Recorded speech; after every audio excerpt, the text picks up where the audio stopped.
before the court? You may. Good morning. My name is Bilal Chaudhry, and today I'm joined by my co-counsels, Miss Sophia Abiero Good morning, Your Honor. and Miss Nadia Taylor. Good morning, Your Honor. Morning. Together, we'll be representing and constructively joined by the plaintiff in this case, Mr. Elijah Bully. Your Honor, would you like us to proceed with further pretrial matters, or for the defense to make introductions first? Let's let them introduce themselves first. Absolutely. Good morning, Your Honor. Morning. My name is Lydia Ferris. I'm joined by a couple of colleagues over here. We've got Miss Hannah Lay. Good morning, Your Honor. Morning. Miss Zainab Saeed. Good morning, Your Honor. Morning. And Miss Hannah Moore. Good morning, Your Honor. Morning. Together, Your Honor, we represent the defendant in this trial, Mr. Tristan Nicholas. I believe it's actually Miss Tristan Nicholas. All right. Okay. Pre-trial? Yes, Your Honor. First, we'd like to invoke the rules 603 and 615, the constructive swearing in and sequestration of all witnesses, barring any party representatives. Okay. And will the party rep remain for defense? That's our understanding, Your Honor. All right. Your Honor, we just have one last pretrial matter. We'd just like to let you know that the witness will have an exhibit binder that contains every single exhibit in this case. Both parties have already agreed everything in there is accurate. Okay, but nothing is pre-admitted? Your Honor, we'd actually like to note that exhibit 1, 2, and 7 are all pre-admitted. And we'll let you know as the trial goes which ones those are. Is that your understanding as well? That is our understanding, Your Honor. Okay. Your Honor, with that, we're ready to go. Any pre-trial for the defense? Just a quick thing, Your Honor. We'd like to put the court on notice that we're going to be pursuing an affirmative defense in this case. We're going to be assuming or arguing, Your Honor, that in this trial this was a contract marriage. If the court is found, or that if we find through a preponderance of evidence that's the case, that will then invalidate the infidelity clause within the prenup. So we'd just like to put the court on notice with that. Okay. Thank you. With that, Your Honor, we're ready to proceed with the trial. Okay. Opening statement? Yes, Your Honor.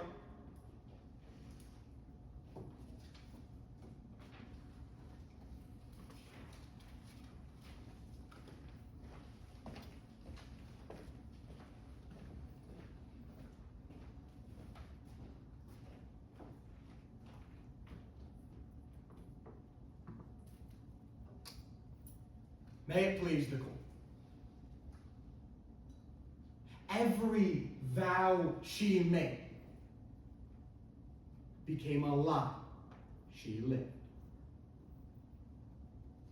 It's December 2025, and the defendant, Tristan Nichols, is flying across the world with Gail Melki. And they're having a pretty good time. They're getting dinner in Italy. They're sightseeing in Prague. They're spending nights in the city of love, Paris itself. They're watching sunsets together, sharing a bottle of champagne every single night. Members of the jury, it's almost perfect. The only problem with the situation, that's not the defendant's husband. Elijah Bully is. And he's at home waiting, worrying, wondering where the defendant is. To try to distract himself, he takes out his phone to scroll on social media, but his heart drops. He just learned his wife's cheating on him across the country. In that moment, all he can think about is when they first met, their first date, their first kiss. He thinks back to their wedding and makes one realization: that every vow the defendant made became a lie she lived. It's exactly why we're here today, members of the jury. Because you're going to learn that the defendant and Mr. Bully, they had a prenup agreement that had one pretty simple clause. If anybody cheats, this agreement's invalid and they split the money 50-50. So after the defendant cheated, well, Mr. Bully's now here, seeking to invalidate that agreement. Now all that means is that we have the burden to prove by a preponderance of the evidence, or just more likely than not, that the defendant was unfaithful during her marriage. We'll meet that burden today by calling 2 witnesses to the stand. First, you're going to hear from a woman who spent almost every single minute with the defendant, her old assistant, Miss Uxie Lee. She's going to tell you how the defendant's relationship started and how it ended. How the defendant confessed she couldn't imagine a life without Mr. Bully. How she promised to stay faithful. Then you'll learn the defendant broke that promise. Miss Lee's going to tell you how the defendant started disappearing over weekends, coming back without her wedding ring. And when she was asked about it, what's going on? The defendant said, "Hey, I swear, it's not what it looks like." But members of the jury, you won't just have to take Miss Lee's word for it. Because the man the defendant cheated with is going to take that stand, Mr. Gale Melki. He'll tell you how the defendant in it would sneak out, fly across the world, and visit different countries together. He'll tell you that at the end of their relationship, the defendant confessed she loves Mr. Melki now. Members of the jury, you're going to learn today that the defendant's family, the Nichols group, is a very powerful family. How they're threatening witnesses with lawsuits if they don't take that stand and testify to help her. And when that's the type of witnesses the defense is going to put on that stand, it's going to be your job to evaluate who's more credible and who isn't. And when you do, members of the jury, you'll see that every vow the defendant made became a lie she lived. That's why we'll ask you to find the defendant. Lie. Thank you for your time. Defense? Yes, Your Honor.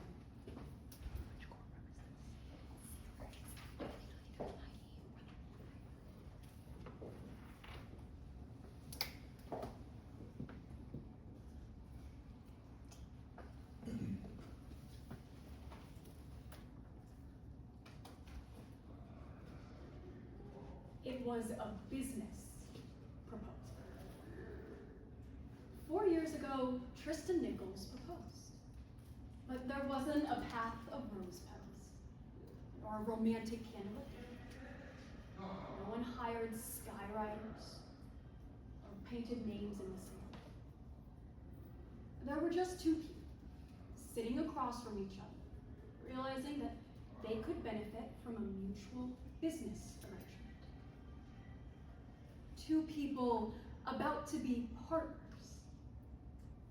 Business partners. Because the plaintiff, he had a problem. He's a talented artist, but 4 years ago, he didn't have the connections or the funding he needed for his career. My client, Miss Nichols, she had a problem of her own. She was on the verge of taking over her family business. But 4 years ago, she needed a marriage. Something to assure the press and investors that she was ready to be the face of a family-oriented enterprise. So Miss Nichols proposed a deal. She would fund Mr. Bully's art career. And in exchange, all she asked was a marriage, not for love, but for mutual business interest. Now, Mr. Bully has filed for divorce. But he hasn't just broken that partnership. He's also suing Miss Nichols to try to invalidate the prenup that the 2 of them signed before they got married. In doing so, he's taken on a burden to prove to you, more likely than not, that Miss Nichols violated the infidelity clause of that prenuptial agreement. Members of the jury, at this point you might be a little bit confused. If this was a fake relationship, why would it matter if Miss Nichols was involved with someone else? It's a good question, and one the law recognizes. The law states that if we prove to you more likely than not that Mr. Bully and Miss Nichols were in a contract relationship, a business arrangement, then it doesn't matter if Miss Nichols was involved with someone else. Today, the defense will show you more likely than not that that contract marriage was what took place. We'll show you that the defendant, she fulfilled her obligations. We'll do that by calling 2 witnesses to the stand. First, Mr. Sanders. Mr. Sanders is the plaintiff's lifelong closest friend. He was there from the start of that relationship to the end. He'll tell you the plaintiff understood that this was just a business arrangement. Understood that this was just to help both Mr. Bully and Miss Nichols' careers. Mr. Sanders will take this stand and he'll tell you that the plaintiff looked for evidence of infidelity not out of a sense of betrayal, but because he wanted to invalidate the prenup. Next, Miss Silova will take this stand. She's a member of the paparazzi, and she's been living the celebrity life for a little bit now. We expect that she'll tell you that an arrangement like Mr. Bully and Miss Nichols actually isn't that unusual for the celebrity life. She'll tell you today that she was on the Nichols payroll in order to sell Mr. Bully and Miss Nichols' relationship to the public.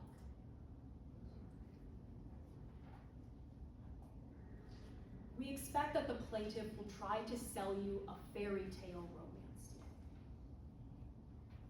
But in order to get the $3 billion that Miss Tristan earned during their marriage, they'll have to prove that fairy tale true. So ask yourself, do they have the evidence to back up their claims? Was this really a romance? Or was it just a business proposal? Evaluate the evidence that the plaintiff brings you. 2 witnesses on the plaintiff's payroll. And at the end of today's trial, we'll ask that you uphold the prenup between Mr. Bully and Miss Nichols. Thank you. Plaintiff, you want to call your first witness? Yes, Your Honor. The plaintiff calls Gail Melki to the stand.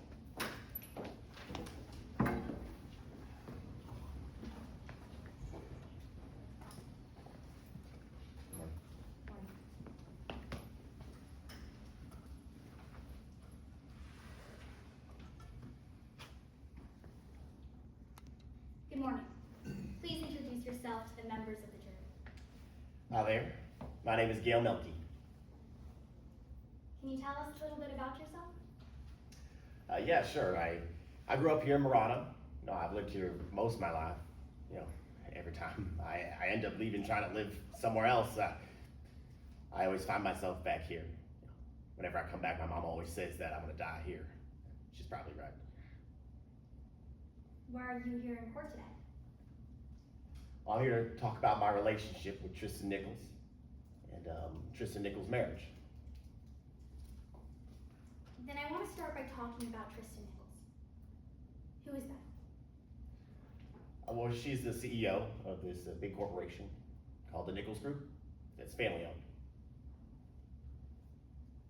How do you and Miss Nichols know each other? Oh, we actually used to date about 6 years ago. But you know, things didn't really work out between us. Did your relationship last? No, not long. It didn't. How did it end? It ended after Tristan met Eli. Who's Eli? Eli Bully. That's who Tristan ended up getting married to. They actually met while me and Tristan were still dating. Do you remember when Tristan and Eli met? Yeah, I do. It was December 2021. It was at this gala that Tristan's company was putting on. Eli was working there as a server. Let's start from the beginning. What happened at the gala? Well, me and Tristan, we went together, as a couple. And we spent most of the gala there together, but, at one point I went to the restroom, and when I came back, I found Tristan and Eli. What did you see Tristan and Eli doing? They were alone together, talking. When I saw them, I think a part of me just broke. The way that Tristan was looking at Eli. That was the way that I wanted Tristan to look at me. At that point, I knew our relationship was over. When did you see Tristan next? We still went on a few dates after that, but Tristan started to cancel more. There'd be more work to do for her. And eventually, I think it was 2 months after that gala, she broke things off with me. And she said she was in love with Eli. How did that affect you? I mean, I was heartbroken. I had fallen for Eli. I'd fallen for Tristan. All I wanted was for Tristan to love me back. But Tristan loved Eli. I want to talk about what happened after you broke up. Did you ever see Miss Nichols again? Yeah, I did. It was about 3 years after Eli and Tristan got together. It's 2025, I believe.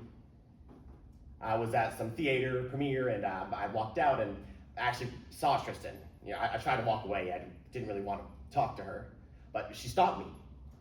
She hugged me, and then we started talking again. What did you and Tristan talk about? We were just catching up. It was actually really nice. She asked me to get a drink at a bar, and we ended up spending the whole night together, just bar hopping. And even after we got home, we called on the phone. It was great conversation. Did your relationship with Tristan ever progress? Yeah, it did. Eventually, it moved past just talking to each other on the phone and texting. We started to see each other in person, and go out on trips and coffee dates, things like that. When you and Tristan started seeing each other again, did she ever talk about her relationship with Eli? Yes, she did. I hated every time that she brought up Eli, because it just reminded me that we were doing something wrong, What did Tristan say? Well, Tristan said that their relationship was different. It didn't feel like how it felt at the beginning. Did Tristan say anything else about her relationship?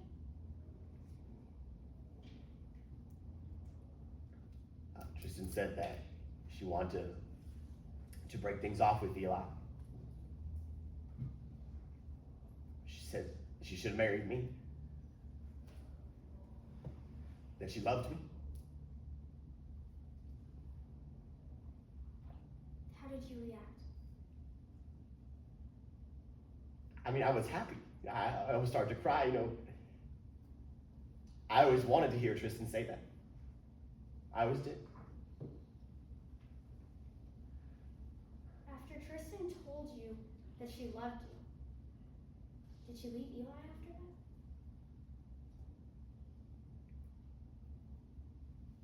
that? No.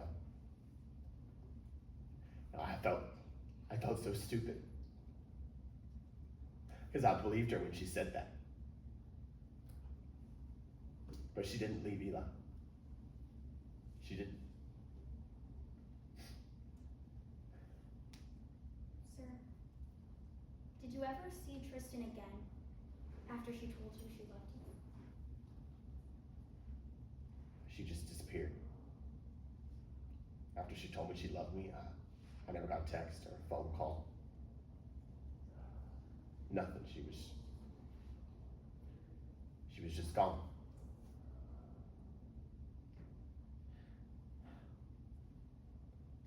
Thank you, Mr. Melki. Nothing further, Your Honor. Cross-examination? Yes, Your Honor.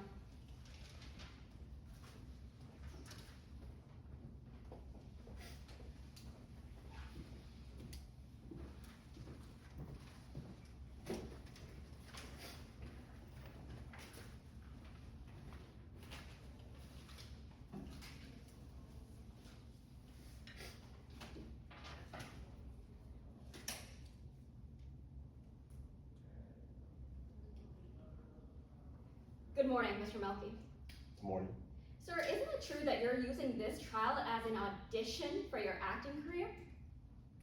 I definitely thought that, this could help out my acting career, yes. So that's a yes, you're using this trial as an audition? You could say that, ma'am, yes. Would you say that? Yes, ma'am. So under oath, you're saying you're using your testimony in a civil trial as an audition for your acting career? In part, ma'am, but I'm here to tell the truth. So that's a yes, you're saying that under oath, you're using this trial as an audition? Yes, ma'am. Sure, the reason you're using this as an audition is because you haven't been able to book a job in 4 years, right? That's true, ma'am. That's right. 4 years into unemployment, you learned that this trial was going to be filmed, right? Yes, I was made aware of that. Sir, you took that stand hoping that you'd get to be on camera, right? That's right, I knew it would be filmed. Sir, you hoped that it would be filmed. Yes, that's right. Sir, it's your words and you consider yourself a pretty fantastic actor, right? I would say so, but I haven't got many bookings. Sir, you say you're a fantastic actor. On the stand, you even started crying, telling us about how you were told I love you, right? Yeah, but that wasn't acting, ma'am. Sniffles after saying that she didn't leave her husband for you.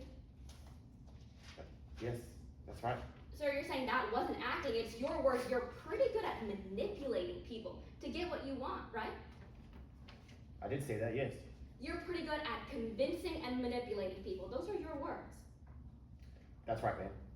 Sir, isn't it true, knowing that you're pretty good at manipulating people, you took that stand hoping that this trial would jumpstart your career? I thought it could help.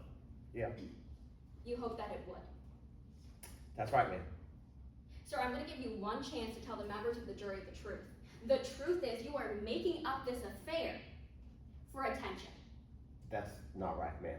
So let's see if your story really checks out here. Because it's your testimony that Miss Nichols would fly you out to fancy restaurants, right? We had dates at restaurants, yeah. Which restaurants? Just a few around in Murano. Give me a name. The Royal Chop House. The El Royo Chop House is what you said? That's one of them. We went to a bunch of different places. Sir, you remember making an affidavit in this case, right? I do. You remember in that affidavit, you were told to include everything that could be relevant to this case, right? Yeah, that's right. Sir, certainly you would include all the details that could be relevant in this case, right? Yeah, I couldn't remember, every restaurant we went to. Oh, hold on, sir, because the affidavit that you made under oath, where you included everything that was relevant, that was made a month ago, right? That's right, ma'am. So, sir, when you were making this affidavit under oath, you didn't say anything about which restaurants you went to. No, I didn't. So, but a month later in front of the jury, suddenly you've got a restaurant name, right? Yeah, that's right, ma'am. Sir, you'd agree that if you had given us the name of one of these restaurants you supposedly met with Miss Nichols at, we could have gone to that restaurant and actually verified your story, right? I guess you could have. Knowing that, you still did not include any of those details in your affidavit, did you? No, I didn't. Sir, your testimony is also that, well, she would fly you out to Europe, right? We did go on some trips, that's right. To Europe, right? Yeah. So you're familiar with something called the Travel Safety Association of America, right? I am, ma'am, yes. So you're saying she'd take you on all of these global trips. You can't show us any stamps on your passport from these Europe trips, right? No. Can't show us any visas that you have to get into these European countries? That's right, ma'am. The police never asked me to provide that. Sir, I'm asking you right now, can you provide it? I don't have it with me, no. Did you ever give it to your attorneys? I did not, ma'am, no.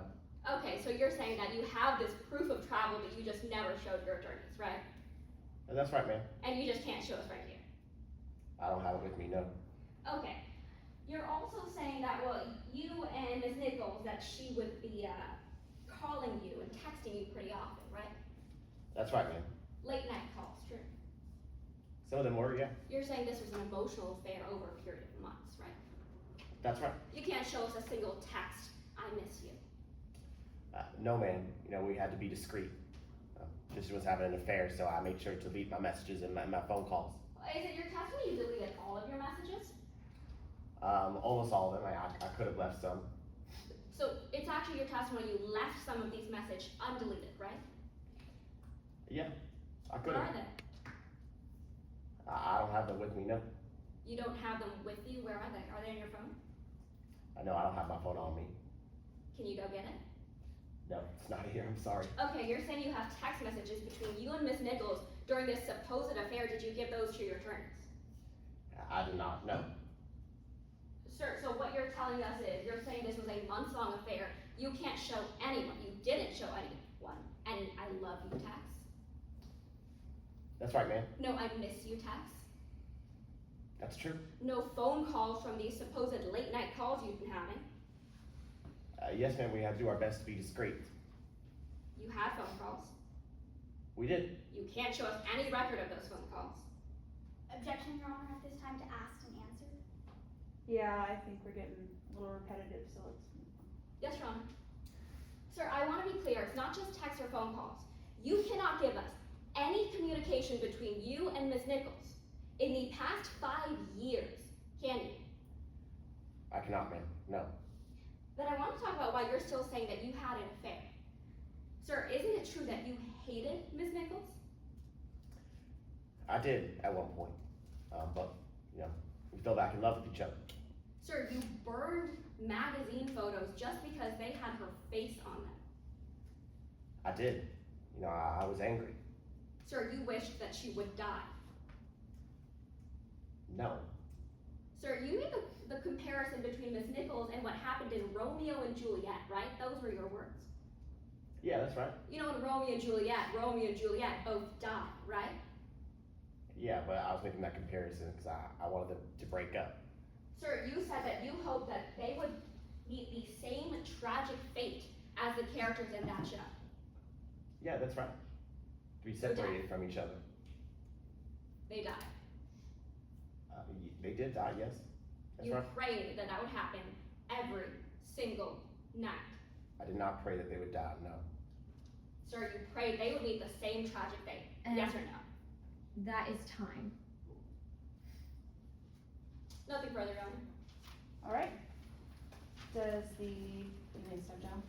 Oh, unless, is there redirect? No redirect, Your Honor. Okay. Thank you. Does the defense want to call their first witness? Is that what it Yes, is? Your Honor, the defense is calling Ash Sanders to the stand.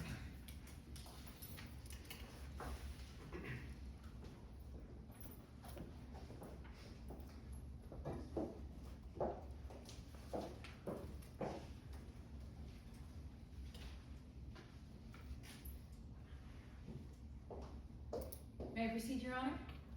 You may. Good morning. Can you please introduce yourself to the court? Yeah, sure. Good morning. My name's Ash Sanders. It's nice to meet all of you. Tell us a little about yourself, sir. All right. Yeah, I grew up here in Morado, not too far from here. I went to kindergarten here, elementary school here, high school here. Had my first lobster roll here. So if you need to find me, well, I'm probably here. What do you do for work, sir?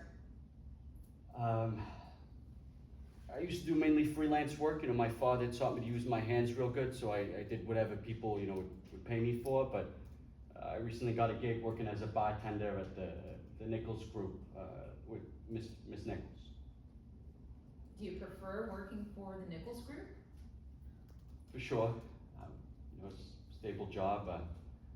I struggled a lot when I was younger. I was I was quite poor, so it, now instead of asking, drunk people outside the bar for a little bit of money, now I'm asking drunk people inside the bar for a little bit of money, so, perfect pipeline. Alright, Mr. Sanders, shifting gears to this case, do you know someone named Eli Bully? Yeah, of course I know Eli.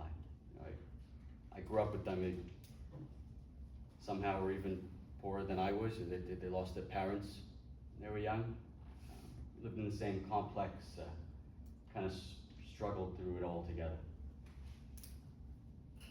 Let's dive a little deeper into that relationship. How long have you known the plaintiff for? Forever.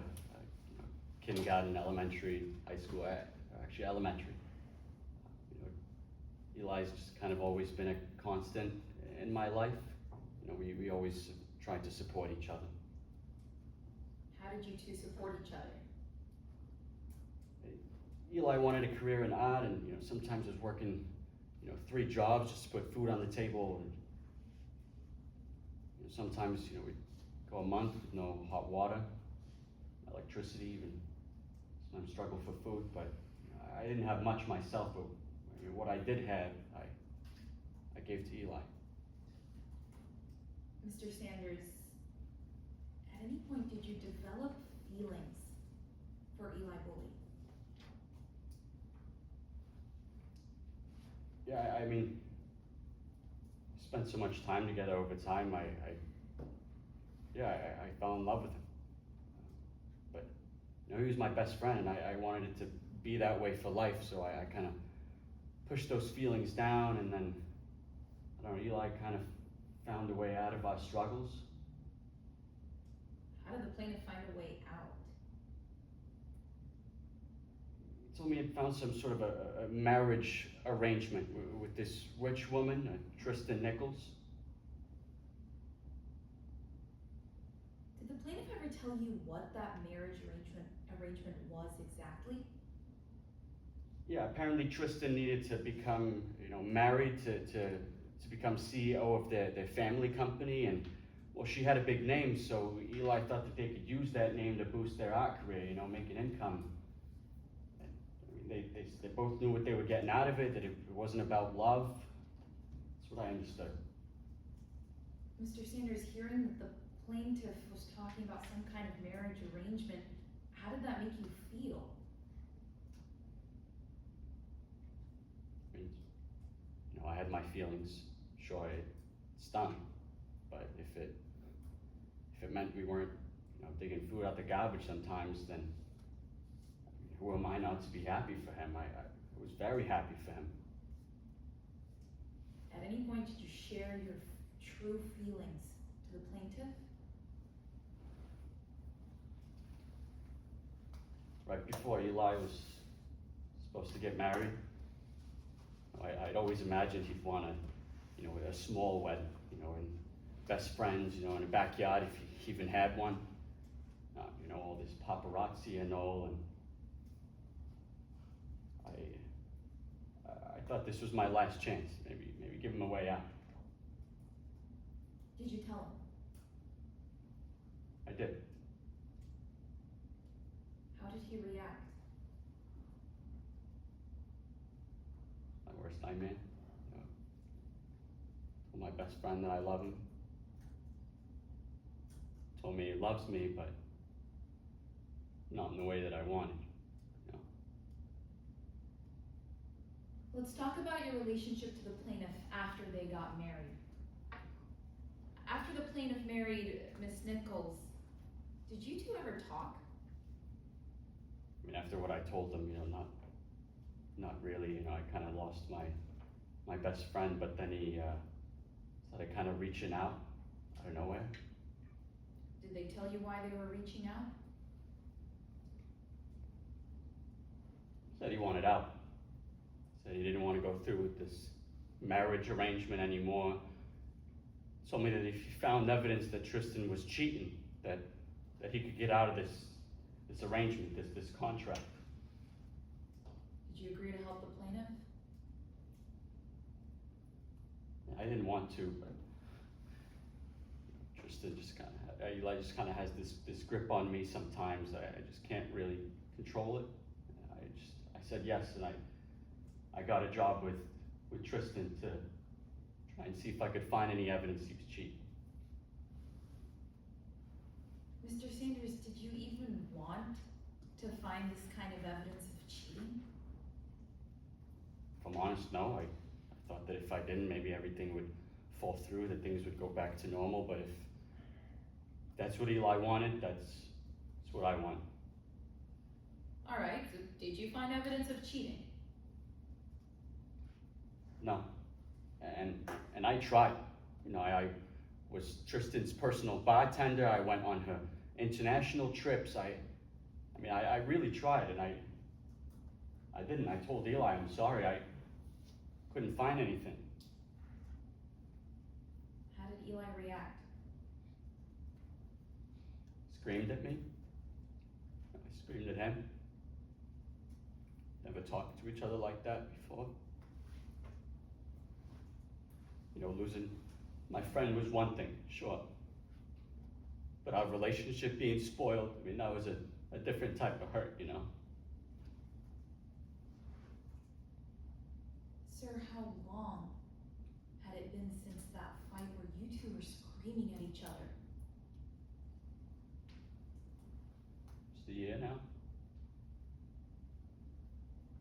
Have you seen him during that year? No. So you up here testifying, is this the first time you've seen the plaintiff since a year? It is. So why come and testify to begin with? I didn't want to. The last thing I wanted to do was be involved in this whole mess, but I've given so much of my life to Eli, so much of my love, and I know he can't control his feelings. I'm not asking for anything back. I don't blame him for that. But I've just lost so much of myself, loving Eli. Sometimes I just kind of wish I loved him a little less. Thank you, Mr. Sanders. No further questions. Cross? Yes, Your Honor.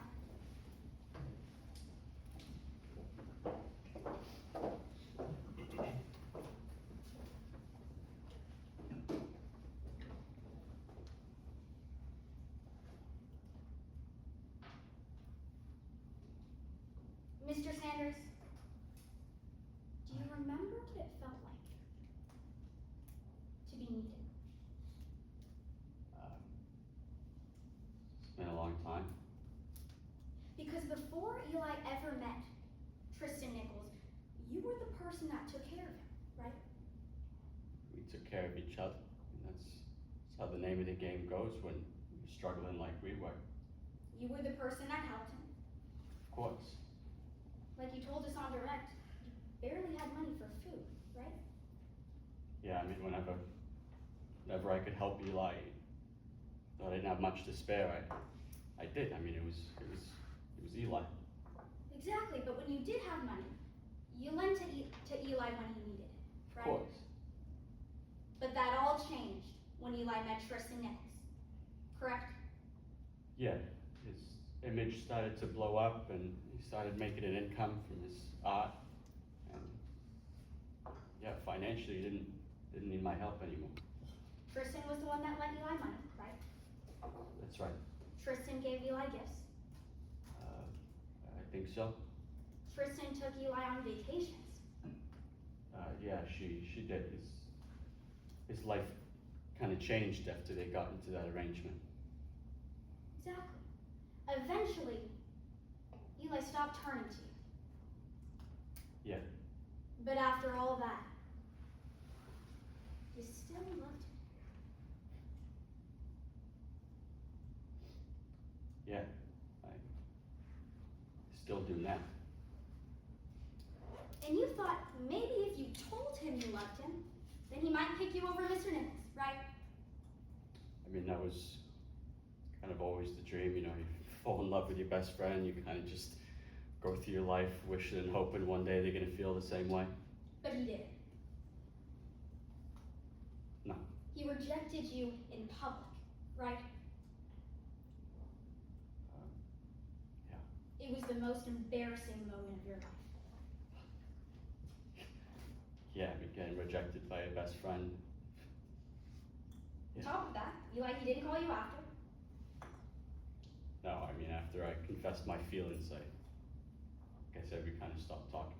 Exactly, he actually stopped talking to you. Yeah, I mean, I get it after what I said. He left you all alone, You're right. and you felt worthless. Yeah, for a while I did. And not to add salt to the wound, but months later you saw Eli's name pop up in your phone, right? I mean, Eli was, on every cover of every magazine. Now that Tristan's image, there's constantly paparazzi. That's how it goes in their circle. Well, you saw Eli pop up in your phone, right? Yeah.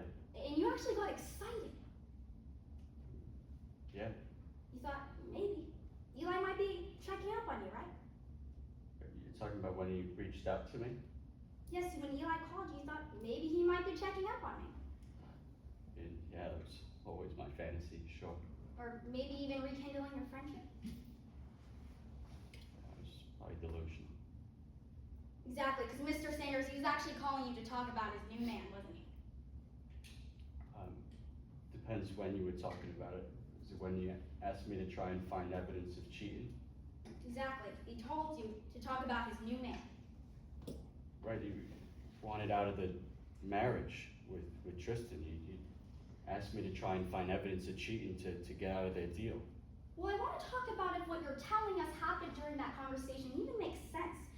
Because on direct, you told us that she asked you to call for help about her prenuptial agreement, correct?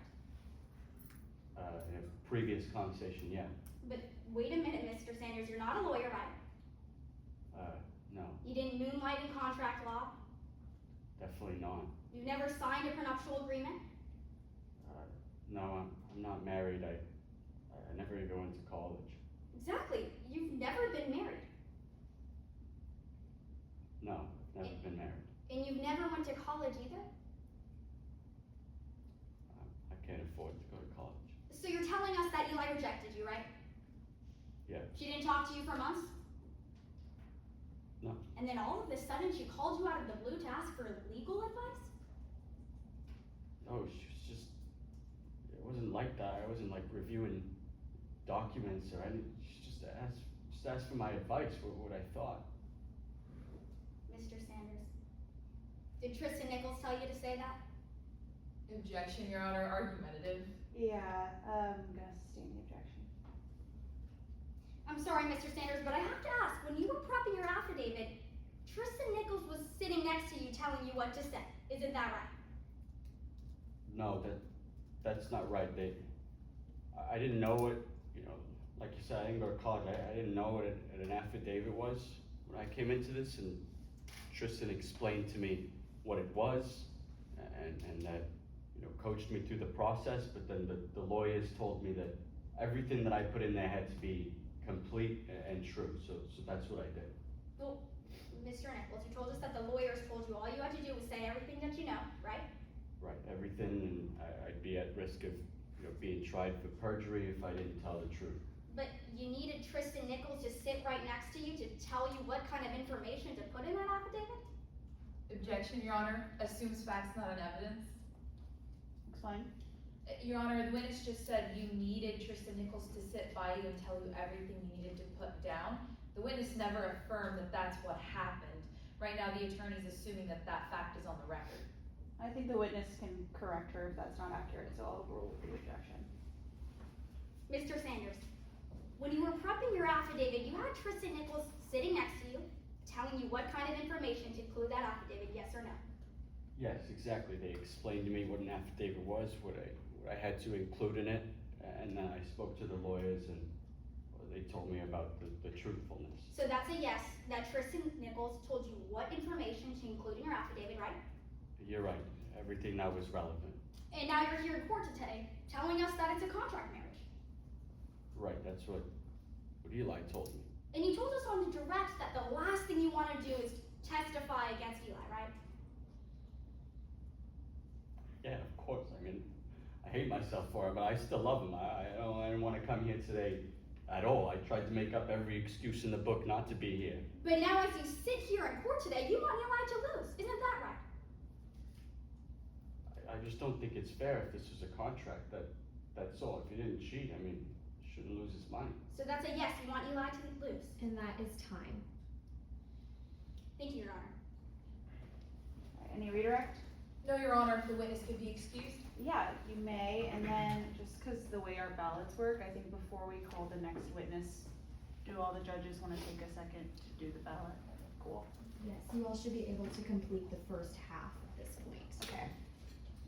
Yeah. That seems like that's our understanding from both sides.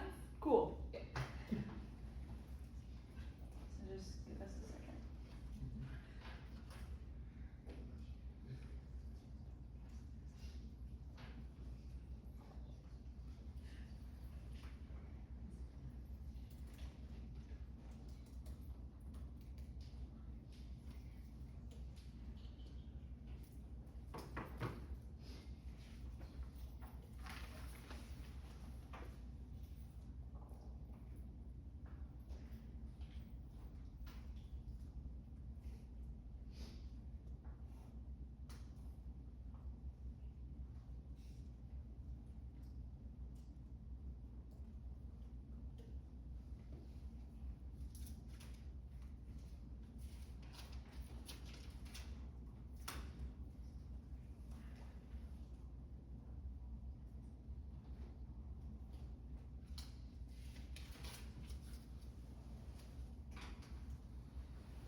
Now just let me know when you're done.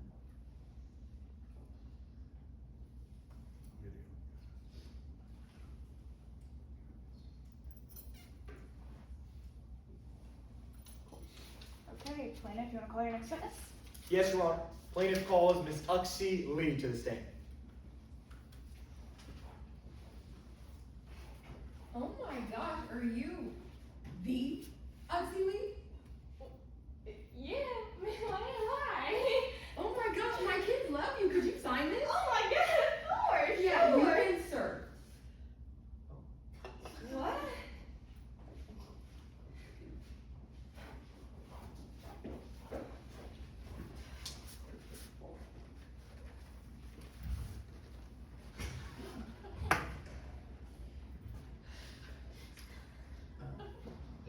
Good morning, ma'am. Sir, hold on 1 minute. No worries. What you know about this? Oh, don't look at me. No, what is that? I don't know. My husband. Sir, he just served me divorce papers. You know, I come straight from work, get in my car so I'm not late, and he served me divorce papers.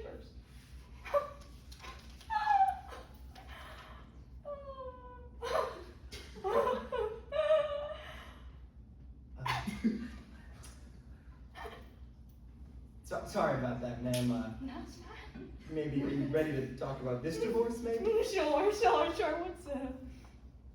one more, right? Right. Why don't we start off by talking about how you're involved in this case? Sure. Miss Lee, do you know someone named Tristan Nichols by any chance? Yeah. Well, I used to work for her. She's the CEO of that big company, the Nichols Group. They own half the food in our grocery stores. I was her assistant. While you were her assistant, did you see the defendant in a relationship? I did. I was her assistant when she met her husband, Eli Bully. I saw them when they met, when they got married, and now for their divorce. Do you know what Mr. Bowley does for a living? Yeah, Mr. Bully's an artist.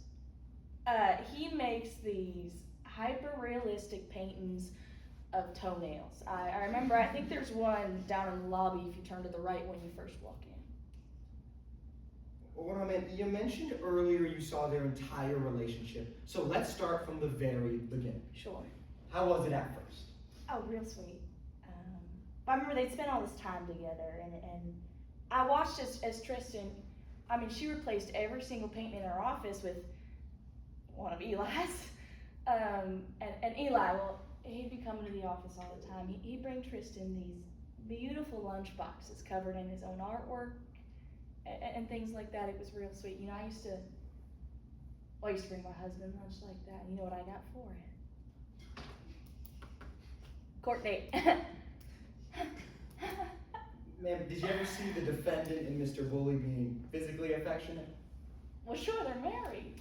I remember I was at the office one day and, I was walking and I turned around the corner and, that's when I walk in on this private meeting between the two of them. I saw them kissing. Then I want to talk about what their marriage may have meant to the defendant. Sure. Did you happen to attend their wedding? Of course, I was there. I was there making balloon animals. I was just getting started. I was making all sorts of things. I was making the kids lightsabers. I was making snakes. I was making worms too. Those were the real hit. Did you happen to hear the defendant's vows? Of course. Why don't we take a look at them?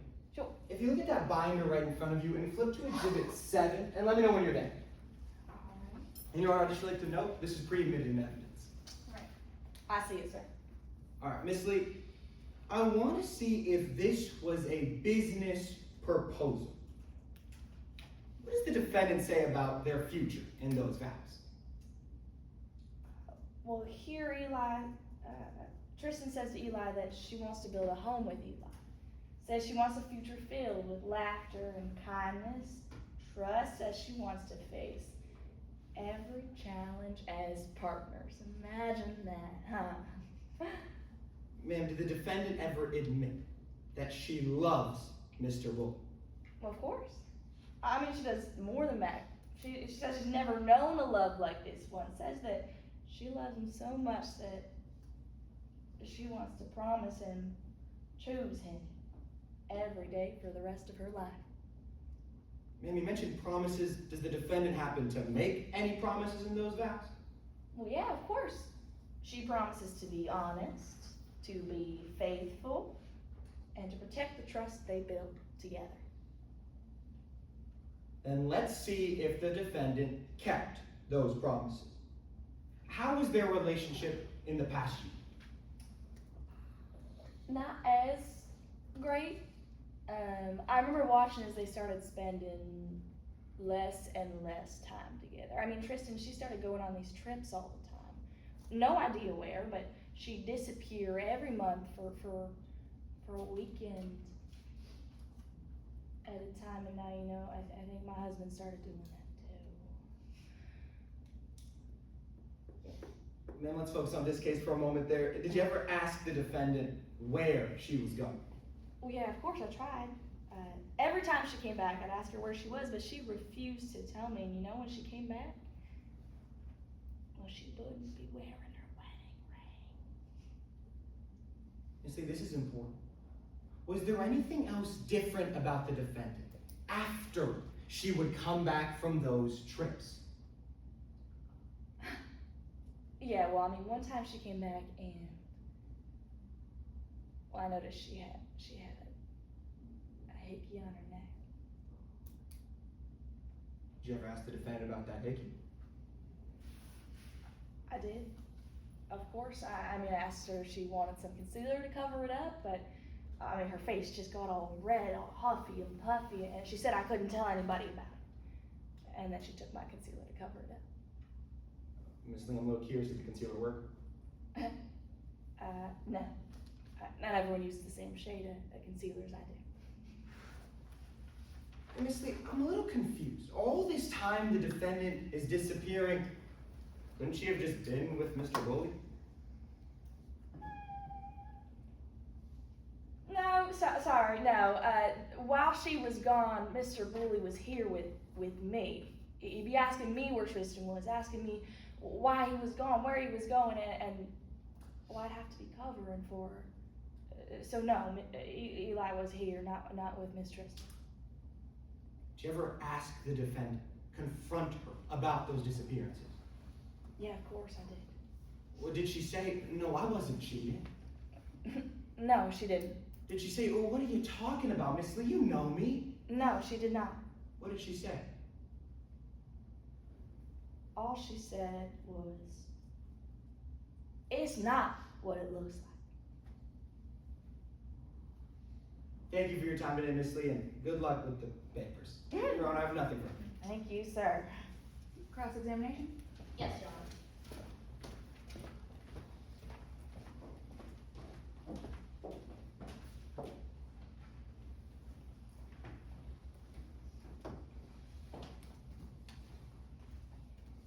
Good morning.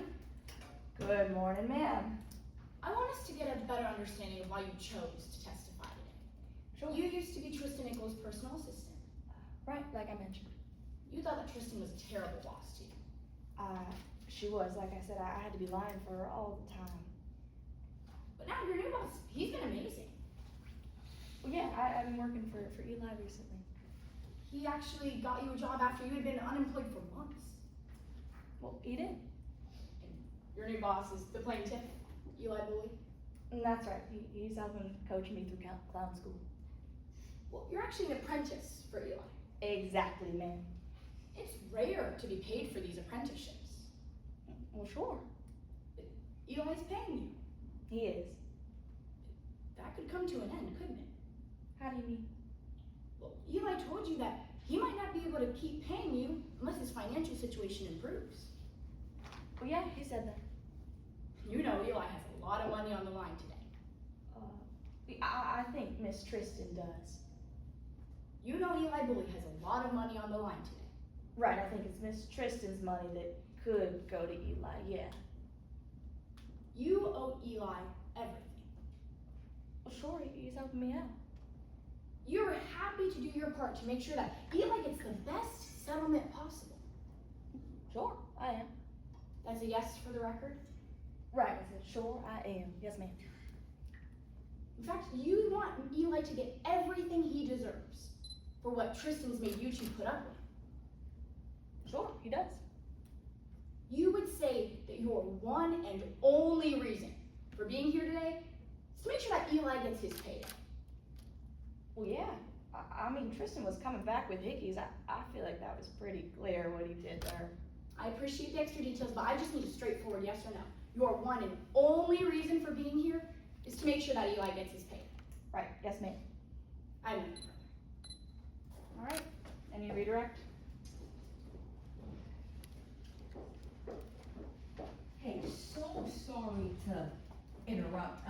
I really need someone to get their car out of the fire lane. It's about 2 feet tall and had about 20 guys coming out of it. I'm so sorry. I gotta take a call, sir. I'm so sorry if you had anything. No redirect, Your Honor, we're fine. All right, sorry. Thank you.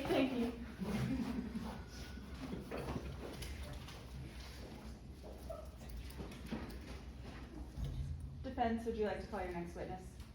yes, the defense calls Noor Salova to the stand.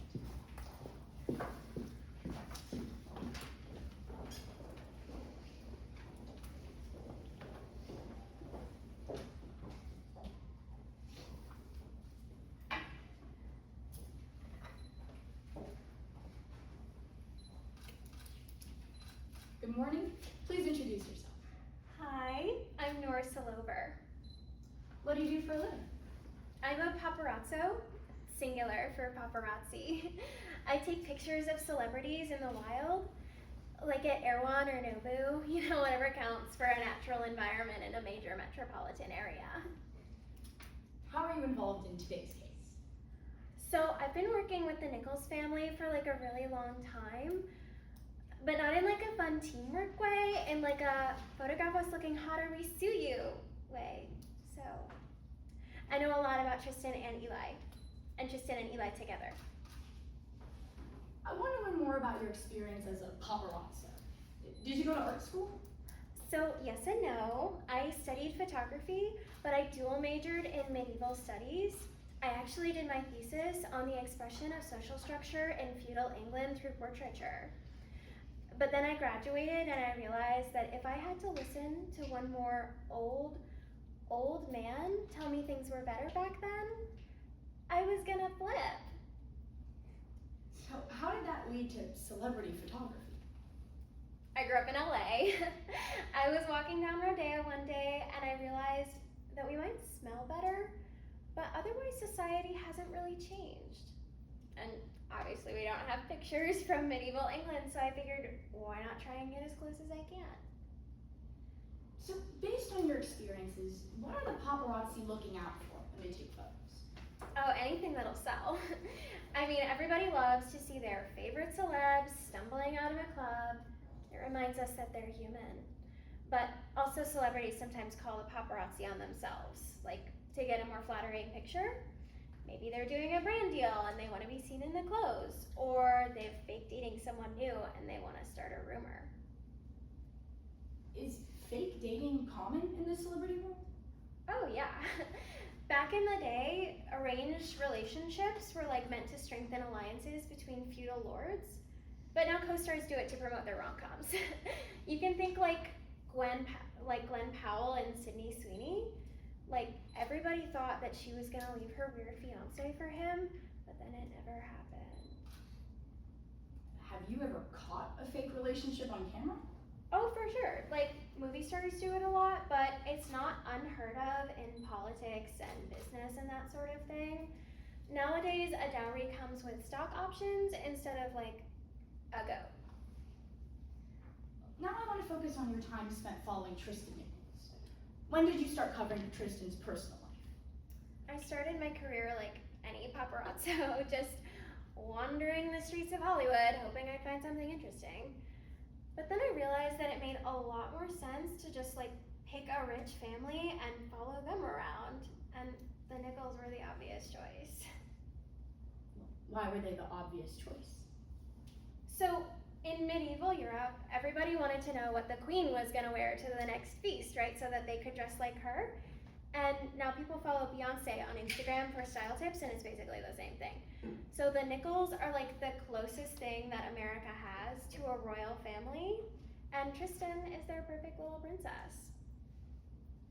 So how was that, following Tristan around? What was it like? It was obvious that their family was trying to do some pretty serious image rehab. Yeah, I'd get called to take pictures of Tristan, like volunteering at a food bank or walking out of headquarters looking super businessy.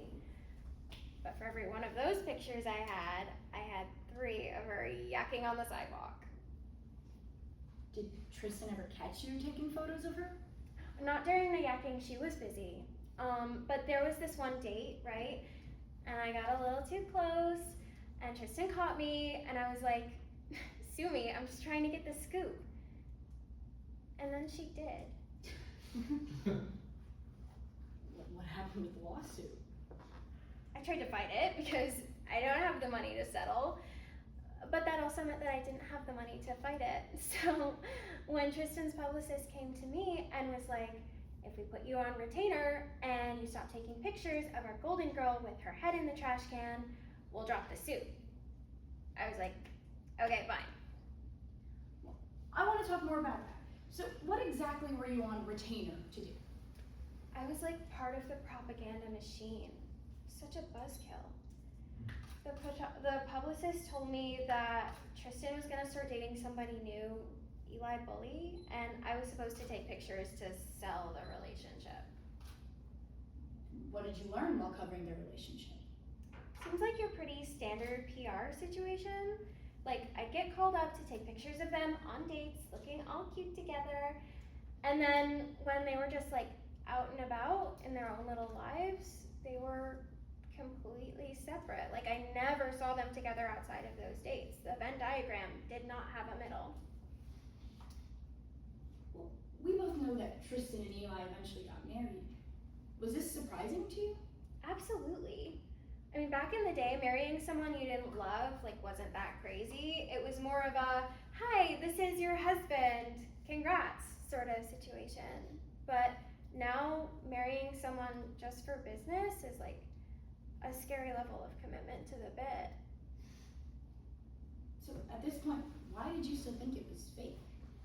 Okay, so I saw them at this lunch, right? They were telling Tristan's mom that they were gonna get married. But then as soon as she left, Eli turned to Tristan and was like, She doesn't suspect a thing. Weird thing to say, unless whatever just happened was super duper fake. Thank you, Ms. Silver. I have no further questions. Cross. Yes, Your Honor.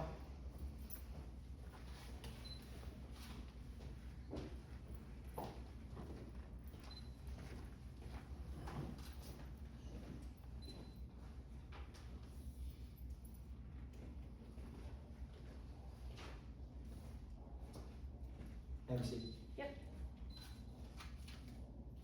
Mr. Lover, you just told the members of the jury a moment ago that there was this little private interaction with Mr. Bully and the defendant, right?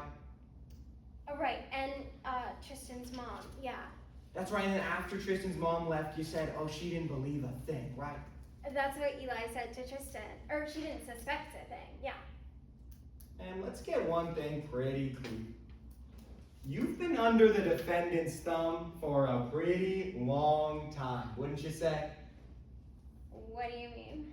Man, you're asking me what do I mean? That's actually the phrase you would use to describe your situation, right?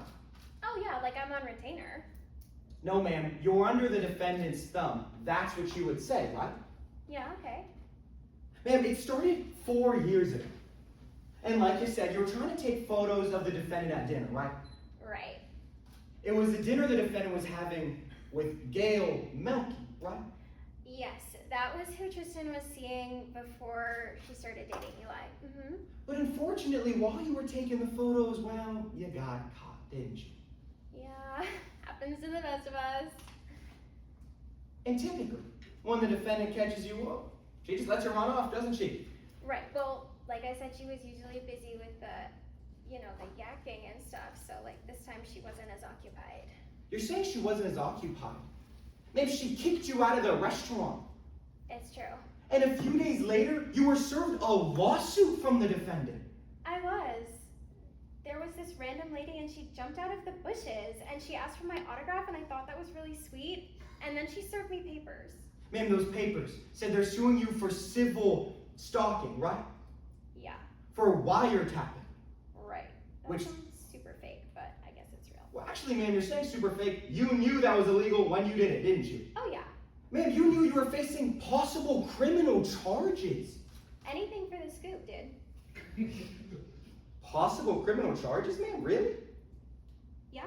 Well, you're saying yeah, but actually, you couldn't fight that lawsuit, could you? No, I'm super poor.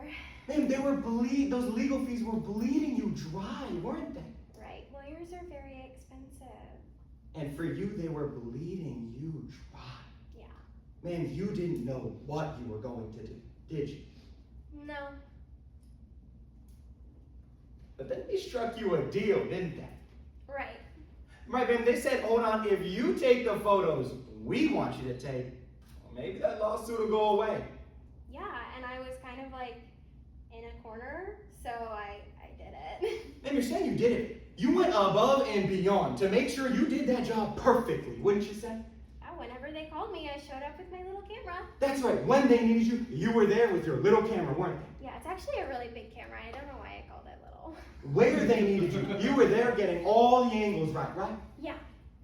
And how they needed those photos taken, you were doing it exactly the way they wanted. Whatever they wanted.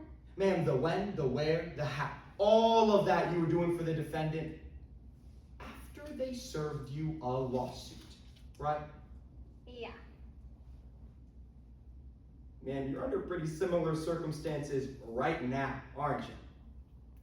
Yeah, they said that if I didn't come here and talk to you guys, they might sue me again. But I told them that I had to be honest because as a journalist, my word is my bond. Wait, hold on, let me break this down.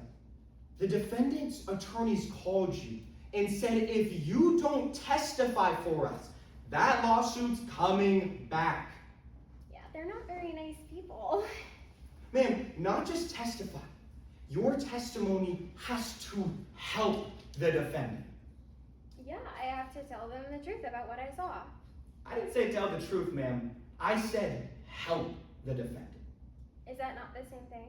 Ma'am, I'm asking you, when the attorneys called you, did they say you have to testify and help the defendant? Yes or no? Yeah. Thank you for your time. Your Honor, I have nothing further. All right. arguments in this tournament? Okay, so let's do our, any Sorry. redirect? No redirect, I just asked that the witness speaks. Sorry, So- you may step down. Being so nice to meet you. Wanna do our ballots and then do brief notes? Is Yeah, that just good? go ahead and finish up your ballots and then I'll confirm that they've all been sent in. Once we get the all clear, we can do some